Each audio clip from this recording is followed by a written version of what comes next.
이 말씀입니다.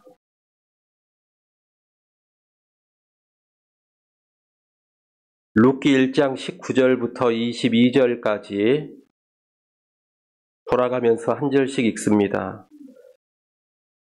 이에 그 두 사람이 베들레헴까지 갔더라. 베들레헴에 이를 때 온 성읍이 그들로 말미암아 떠들며 이르기를 이가 나오미냐 하는지라. 나오미가 그들에게 이르되 나를 나오미라 부르지 말고 나를 마라라 부르라. 이는 전능자가 나를 심히 괴롭게 하셨음이니라. 내가 풍족하게 나갔더니 여호와께서 내게 비어 돌아오게 하셨느니라. 여호와께서 나를 징벌하셨고 전능자가 나를 괴롭게 하셨거늘 너희가 어찌 나를 나오미라 부르느냐 하니라. 나오미가 모압 지방에서 그의 며느리 모압 여인 룻과 함께 돌아왔는데 그들이 보리 추수 시작할 때에 베들레헴에 이르렀더라. 아멘.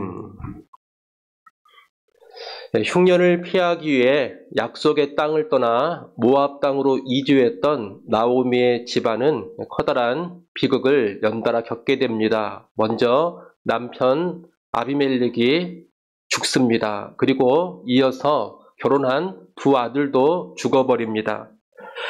이런 비극 속에서 나오미는 하나님이 자기 백성을 돌보시사 양식을 주셨다 이런 소식을 듣게 됩니다. 이 소식을 듣고서 떠나왔던 약속의 땅 유다 베들레헴으로 돌아갈 결단을 내리게 됩니다.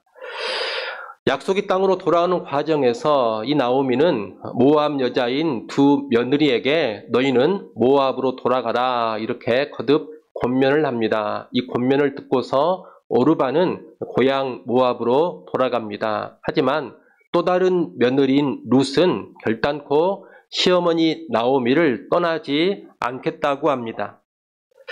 룻이 시어머니 나오미를 떠나지 않겠다는 이유는 두 가지입니다. 하나는 여호와 하나님을 향한 믿음 때문이요. 또 하나는 홀로 된 시어머니 나오미를 두고 떠날 수 없다는 그 어머니를 향한 인애 때문입니다.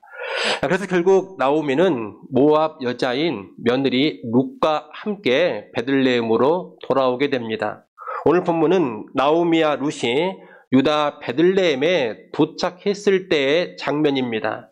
나오미와 룻이 베들레헴으로 돌아왔을 때 베들레헴 온 성읍이 떠들썩했습니다. 베들레헴 사람들은 나오미를 보고서 이가 나오미냐 이렇게 말했습니다.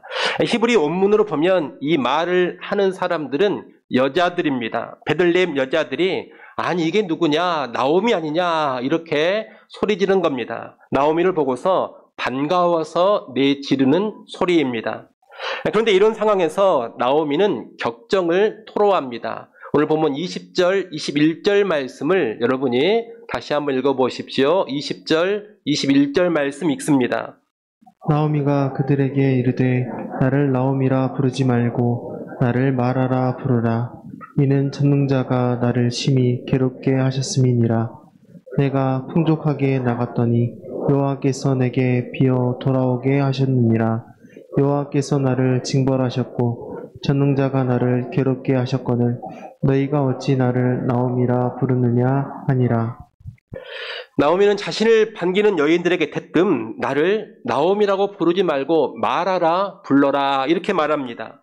이 나오미의 뜻은 기쁨, 즐거움입니다. 그에 비해 마라라는 말의 뜻은 비통함, 쓴뿌리, 쓴자 이런 뜻입니다. 나오미는 기쁨이라는 뜻을 가지고 있는 본래의 자기 이름을 거부합니다. 대신에 쓰다하는 뜻을 가진 마라라고 부르라고 합니다. 그 이유는 무엇이냐? 나오미가 네 문장으로 설명을 합니다. 전능자가 나를 심히 괴롭게 하셨다. 여호와께서 나를 비어 돌아오게 하셨다. 여호와께서 나를 징벌하셨다. 전능자가 나를 괴롭게 하셨다. 이것입니다. 지금 나오미가 하는 말을 보면 전능자와 여호와라는 호칭을 거듭해서 쓰고 있습니다. 전능자라는 것은 전능한 능력으로 자기 백성을 돌보시는 하나님을 의미합니다. 여호와라는 것은 언약에 신실하신 하나님을 의미하는 호칭입니다. 그런데 이 전능자 여호와께서 반대로 행하셨습니다. 전능하신 여호와께서 나오미에게 기쁨을 주시지 않고 괴로움을 주셨습니다. 나오미를 풍성하게 채우시지 않고 텅텅 비게 만드셨습니다. 나오미는 이것을 여호와께서 나를 징벌하셨다라고 말합니다. 우리말 성경은 징벌하셨다 이렇게 번역을 했습니다만 원문의 히브리어 단어 이것은 잘못에 대해 벌을 내렸다 이런 뜻은 아닙니다. 이 말은 여호와께서 내게 불리하게 증언하셨다 이런 뜻입니다. 간단히 말하면 여호와께서 내 편에 서 주시지 않았다 이런 뜻입니다. 전능자 여호와는 나오미 편에 서 주시지를 않았습니다. 오히려 풍족했던 나오미를 텅 비게 만들어 버렸습니다. 나오미의 삶을 고통스럽게 하셨습니다. 그래서 지금 나오미의 삶은 쓰디씁니다. 그래서 내 이름을 나오미가 아닌 마라라고 부르라는 겁니다. 내 인생이 이렇게 쓴데 어떻게 나를 기쁨이라고 부를 수가 있느냐? 쓴 자라고 불러달라는 겁니다. 여러분은 이 나오미의 말이 어떻게 들리십니까? 긍정적으로 들리십니까? 아니면 부정적으로 들리십니까? 여러분이 다시 오늘 보면 20절, 21절을 한번 쭉 읽어보십시오. 이 20절, 21절의 말이 긍정적으로 들리는 말인가? 아니면 부정적으로 들리는 말인가? 이 나오미 말을 어떻게 보느냐가 학자들마다 다릅니다. 어떤 학자는 나오미의 이 말을 부정적으로 봅니다. 하나님을 향한 원망으로 보는 겁니다. 나오미가 비록 베들레헴으로 약속의 땅으로 다시 돌아올 결단을 내리고 돌아오기는 했지만 그녀의 마음이 온전히 하나님께로 돌아서지 않았다는 겁니다. 그래서 이런 쓰디쓴 원망조의 말을 하나님께 하고 있다는 겁니다. 반면 어떤 학자들은 이 나오미의 말을 긍정적으로 봅니다. 회개의 말로 보는 겁니다. 비극적인 고난을 통해서 자기의 죄를 깨닫고 이제 하나님을 온전히 인정하고 있는 모습 이렇게 보는 겁니다. 둘 다 타당성이 있습니다만 우리는 이 나오미의 말을 애가 또는 탄식으로 보는 것이 좋겠습니다. 이 나오미의 말은 겉으로는 베들레헴 여인들에게 하는 말입니다. 하지만 실상 여호와 하나님을 향한 예가요, 탄식이라는 겁니다. 애가라는 것은 하나님 앞에서 애통하며 부르는 노래, 괴롭고 슬픈 심정을 토로하는 호소를 의미합니다. 하나님, 내 삶이 왜 이렇습니까? 하나님, 내게 어떻게 이렇게 행하실 수가 있습니까? 이러면서 자기 삶의 고통을 탄식으로 아뢰는 것, 이것이 애가입니다. 이 애가는 표면적으로 보자면 부정적인 소리로 들립니다. 표면적으로 본다면 원망처럼 들리기도 합니다. 하지만 애가는 원망이라는 것과 근본적으로 다릅니다. 원망이라는 것은 그 근간에 하나님을 향한 불신이 깔려 있습니다. 예컨대 광야 생활할 때 이스라엘 백성들이 보인 행태는 하나님을 향한 불신에서 나오는 원망이었습니다. 그들은 하나님을 불신하면서 왜 우리를 애굽에서 나오게 했느냐? 왜 우리에게 고기를 주지 않느냐? 왜 우리에게 물을 주지 않느냐? 왜 이렇게 험한 길로만 우리를 이끌어 가느냐? 이런 불만을 토로했습니다. 그러면서 우리를 다시 애굽으로 돌려 보내달라 이렇게까지 말했습니다. 이것은 여호와를 향한 불신에서 나오는 원망입니다. 그에 비해 애가 탄식은 그 근간에 하나님을 향한 믿음, 신뢰가 깔려 있습니다. 절대 주권자이신 하나님을 여전히 신뢰하기 때문에 하나님을 향해 괴로운 마음을 솔직히 토로하면서 하나님께 하소연하는 것, 여러분 이것이 애가입니다. 원망의 근간이 불신이라면 애가의 근간은 변함없는 신뢰입니다. 시편에 보면 이런 애가의 시, 탄식의 시가 많이 나옵니다. 여러분이 시편을 읽어보시면 그런 내용을 아주 많이 접하게 될 겁니다.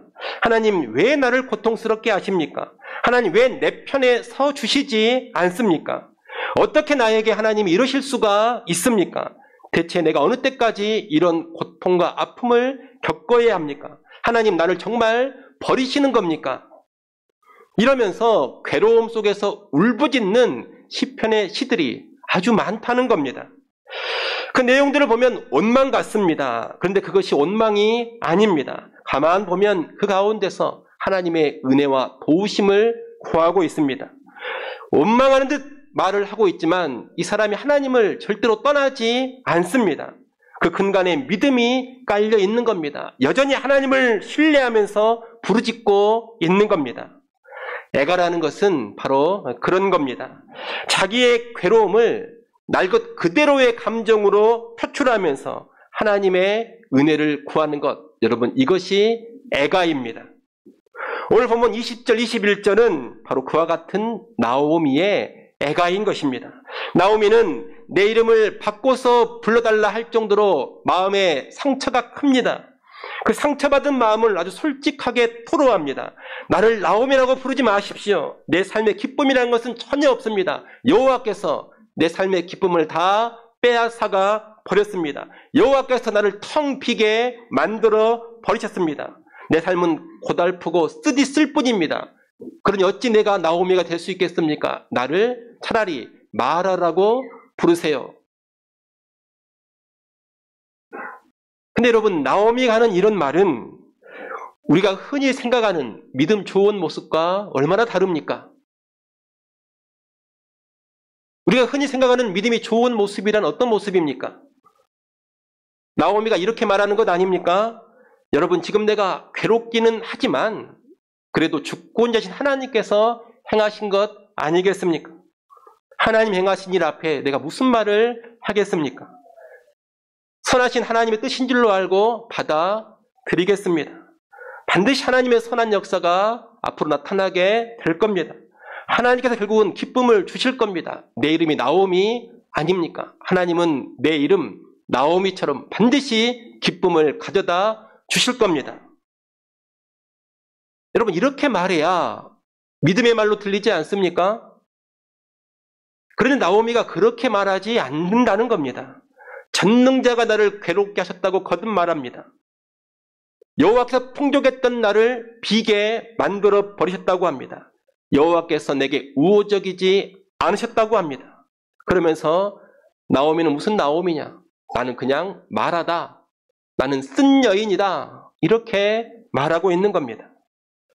하지만 이것이 믿음 없는 모습이 아닙니다. 불신앙의 모습이 아닙니다. 나오미는 괴로운 마음을 직설적으로 표현하고 있지만 거듭해서 전능자를 언급하고 여호와를 언급합니다. 이것은 나오미가 하나님의 주권을 철저히 인정하고 있음을 보여줍니다. 나오미는 그 하나님의 절대 주권을 인정하는 가운데 자신의 괴로움을 토로하고 있는 겁니다. 다시 말해 여호와를 향한 신앙 안에서 괴로운 마음을 있는 그대로 쏟아내고 있는 겁니다. 사실 나오미는 그런 신앙이 있기 때문에 베들레헴으로 돌아온 겁니다. 여러분, 밝고 좋은 말만 하는 것이 신앙이 아닙니다. 애가를 부르면서도 베들레헴으로 돌아오는 것, 애통을 하면서도 하나님 앞에 서는 것, 여러분 이것이 신앙입니다. 우리는 가끔 신앙을 오해합니다. 신앙이라는 것은 예쁘고 좋은 말만 하는 것이다. 아름다운 고백만 하는 것이다. 이렇게 생각을 합니다. 나는 항상 괜찮습니다. 나는 괴로워도 좋고 아파도 좋습니다. 모든 것이 하나님의 은혜일 뿐입니다. 이런 말만 하는 것이 신앙이라고 생각을 합니다. 근데 여러분, 그것이 아닙니다. 물론 그런 아름다운 고백을 할 수 있다면 하십시오. 분명히 귀한 고백, 좋은 고백입니다. 욥도 그런 고백을 했습니다. 욥 1장에 보면 욥은 10명의 자식을 포함한 자신의 모든 것을 다 잃어버린 후에 뭐라고 고백을 합니까?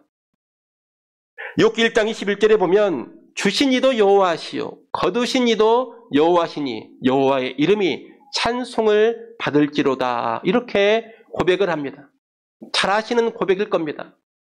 모든 것을 잃어버리고 자식도 다 죽어버렸는데 이런 고백을 하고 있으니 얼마나 아름다운 고백입니까? 그뿐입니까? 욥 2장으로 가보면 모든 것을 다 잃어버린 욥이 이제는 자기 몸에 끔찍한 피부병을 앓게 됩니다.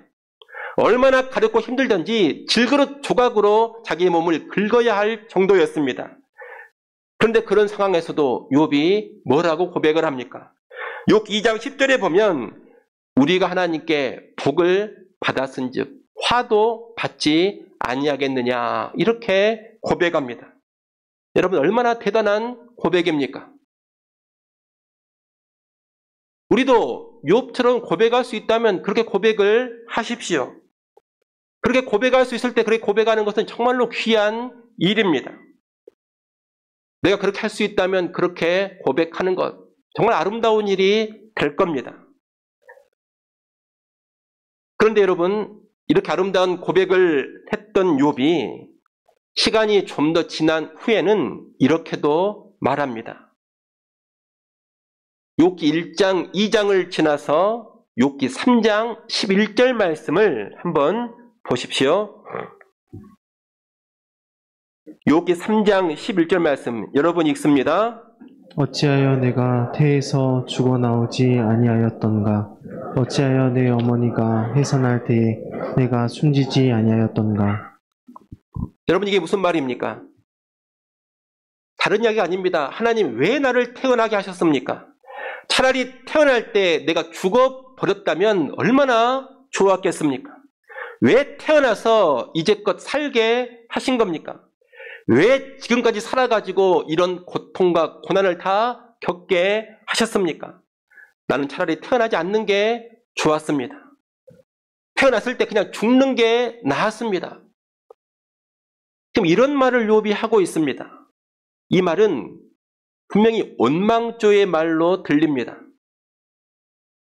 욥기 3장 25절, 26절 말씀도 한번 보십시오. 욥기 3장 25절, 26절 여러분이 한번 읽어보십시오.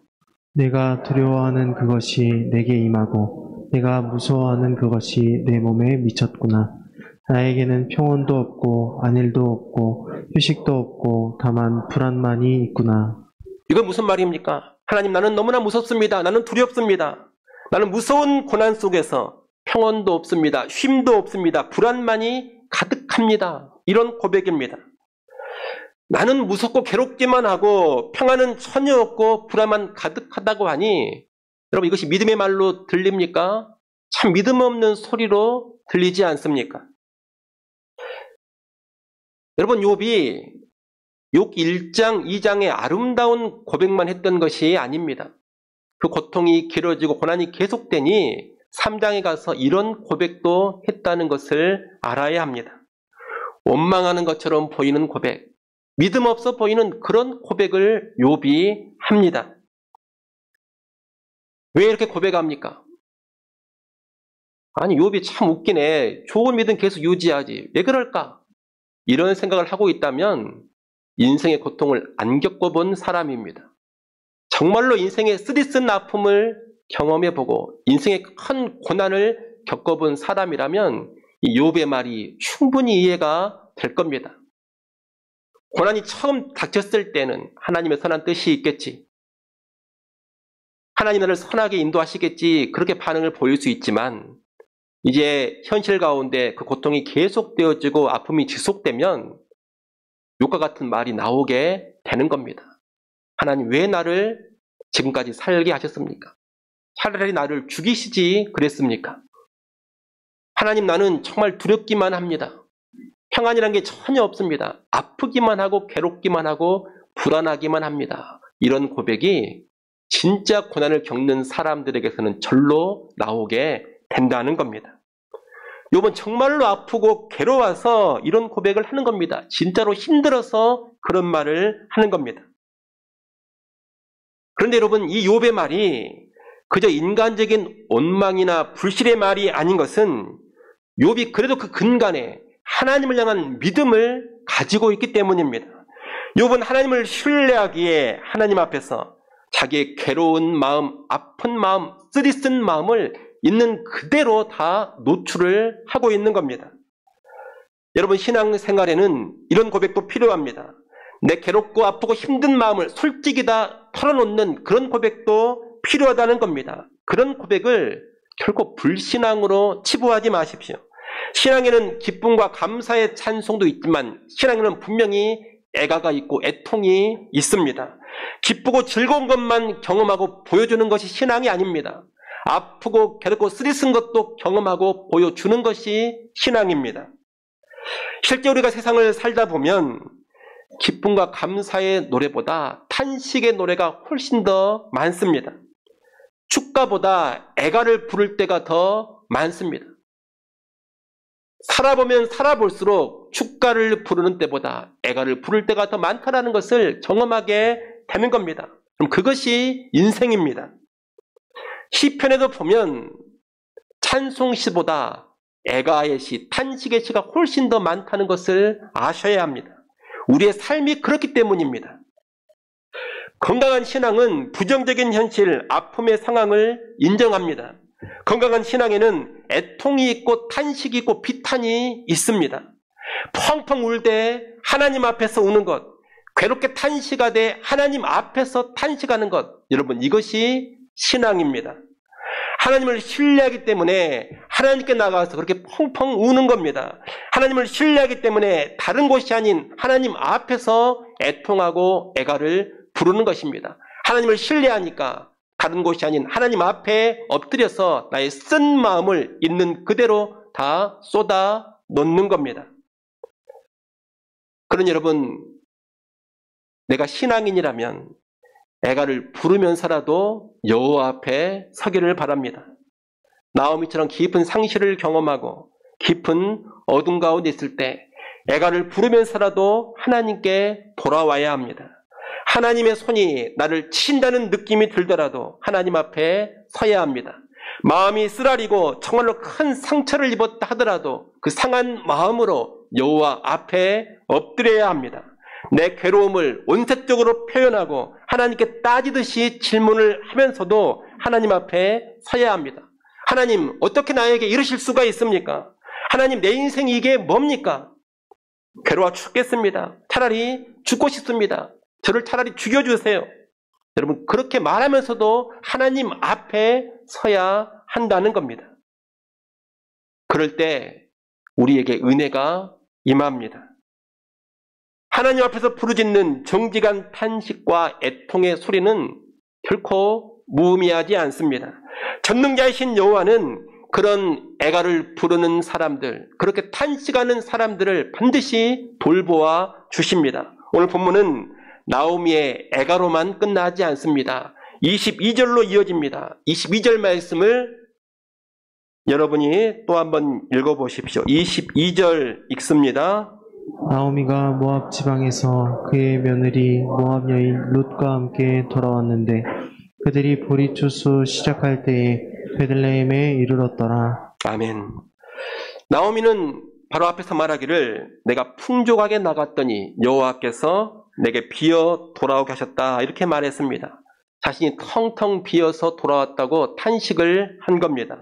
하지만 방금 읽은 22절 말씀은 텅 빈 나오미에게 희망이 있다라는 것을 보여줍니다. 일단 나오미는 혼자가 아닙니다. 나오미는 며느리인 모압인 룻과 함께 돌아왔습니다. 이 룻은 시어머니를 위해서라면 죽음도 불사하는 여인입니다. 그 이내의 며느리 룻이 나오미와 함께 있습니다. 앞으로 이 룻으로 인하여서 나오미의 애통과 탄식이 회복되는 일이 펼쳐지게 될 겁니다. 아울러 나오미가 돌아왔을 때는 보리추수를 시작할 때였습니다. 보리추수할 때라면 아주 궁핍한 나오미가 굶지 않을 수가 있습니다. 왜냐하면 하나님의 율법은 추수할 때 과부와 같은 가난한 이들이 곡식을 얻을 수 있는 길을 열어주고 있기 때문입니다. 레위기 23장 22절 말씀을 한번 보십시오. 레위기 23장 22절 말씀 읽습니다. 너희 땅에 곡물을 벨 때에 반 모퉁이까지 다 베지 말며 떨어진 것을 줍지 말고 그것을 가난한 자와 거류민을 위하여 남겨두라. 나는 너희의 하나님 여호와이니라. 아멘. 이 율법은 추수 때 가난한 자를 살게 해주는 법입니다. 이로 인해 보리추수의 시기에 나오미는 희망을 가질 수가 있습니다. 아무것도 없지만, 극도로 궁핍하지만 살아갈 소망이 생겨나게 되는 겁니다. 함께 돌아온 며느리 룻, 그리고 이제 시작된 보리추수의 때, 이제 이것이 나오미가 텅 빔에서 채워짐으로 전환되는 계기가 될 겁니다. 룻은 모압 여인으로 이 유다 땅에서 사실 별 볼 일 없는 여자입니다. 볼품없는 여자인 겁니다. 보리추수에 따르는 것도 역시 지극히 자연스러운 상황이고 너무나 평범한 상황입니다. 그런데 하나님은 이 룻과 보리추수의 때를 사용하셔서 나오미의 인생에 놀라운 역전을 일으키십니다. 나오미의 텅 빈 삶을 아주 충만하게 채워주시는 겁니다. 룻 2장부터 펼쳐지는 이야기가 바로 그런 내용입니다. 우리가 룻기를 계속 보면 애가를 부르면서도 여호와께로 돌아온 나오미, 하나님 앞에서 쓰디쓴 애가를 부르는 나오미를 하나님이 어떻게 채워주셨는가를 잘 보게 될 겁니다. 여러분, 전능자 여호와는 애가를 부르는 자기 백성을 절대로 외면하시지 않습니다. 반드시 돌보아 주십니다. 슬픔이 변하여 기쁨이 되게 하십니다. 저녁에는 울음이 깃들일지라도 아침에는 반드시 기쁨이 오게 하십니다. 전능자 여호와 앞에 애통하는 자들에게, 애가를 부르는 자들에게 이런 은혜를 주신다는 겁니다. 오늘 우리의 삶도 마찬가지입니다. 우리가 고난의 현실 속에서 애가를 부르면서도 여호와 앞에 설 때에 희망이 싹트게 됩니다. 애가를 부르면서도 여호와 앞에 돌아오는 자들에게 은혜의 문이 활짝 열려집니다. 나오미 곁에 룻처럼 하나님은 내 주변에 남아있는 누군가를 통해서 역사를 일으키실 겁니다. 나오미가 돌아올 때가 보리추수 때였던 것처럼 하나님은 내게 펼쳐지는 상황을 통해서 새로운 전환을 일으켜 가실 겁니다. 내 곁에 특별하게 보이지 않는 사람이지만 하나님이 그 사람을 통해 놀라운 전환을 일으키시고, 대단해 보이지 않는 상황이지만 하나님이 그 상황을 통해 커다란 전환을 일으키신다는 겁니다. 사람과 환경을 하나님이 주장하셔서 내 인생에 놀라운 역전을 일으켜 주시는 겁니다. 하나님은 전능자시오, 언약에 신실하신 여호와시기 때문에 반드시 그렇게 하십니다. 전능한 여호와시기 때문에 애가를 부는 자들에게 그런 소망의 역사를 일으켜 가시는 겁니다. 신약 복음서 마태복음 5장 4절에서 예수님은 이렇게 말씀합니다. 아주 유명한 말씀입니다. 애통하는 자는 복이 있나니 그들이 위로를 받을 것이며. 여러분, 누가 복이 있다고 합니까? 애통하는 자가 복이 있다고 합니다. 여러분, 애통하는 자가 복이 있습니다. 우리가 범죄에서 징벌을 받았든, 이유를 알 수 없는 큰 아픔과 상실을 겪었든, 이해할 수 없는 커다란 고난을 당했든지 간에 모든 어둠의 상황에서 하나님 앞에 나와 애통을 한다면 애통하는 그 사람은 복이 있습니다. 애통하면서 하나님께 돌아오고 애통하면서 하나님 앞에 엎드리는 이들에게는 복이 있습니다. 내 슬프고 괴로운 마음을 있는 그대로 솔직하게 다 털어놓고 하나님 앞에서 쓰디쓴 마음으로 우는 자들, 그들에게 복이 있습니다. 이들에게는 반드시 하나님의 위로가 임합니다. 애통하는 그들의 삶을 하나님이 회복시켜 주심으로 위로하실 겁니다.